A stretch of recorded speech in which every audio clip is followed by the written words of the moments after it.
khudugo ya tshoganyetso jaaka bang ba dikgwebo tse di leng mo ditshitshing tsa noka ba leka go tshabela morwalela. We had the message to evacuate before 5 o'clock this afternoon.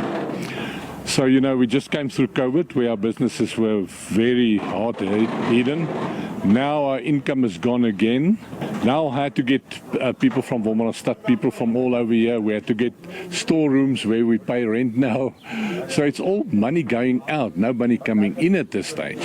Jaaka seelo sa meetse mo nokeng ya Vaal se solofetse go tlhatloga thata, batlhankela ba selegae ba re ba malala a laotswe go thusa baagi ba ba amegileng. Mathata a re leng mo gone a rona ya ka lekwatema le local municipality ga rena leadi ya go ka thusa batho ba rona mme re ntshitse di-transporto tse di ka thusang batho ba rona gore ba tse dithuto tsa bone ba kgone go huduga bao ba tlhokang accommodation marobalo re bua le district municipality re bua le provincial government re bone gore re ka ba thusa yang. Baagi ba tsibositswe go nna kelotlhoko.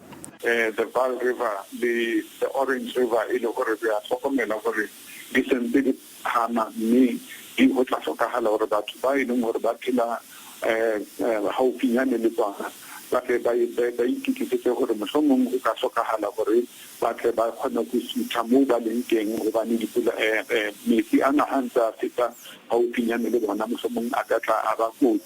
Sentle English, SABC News, Bloemhof.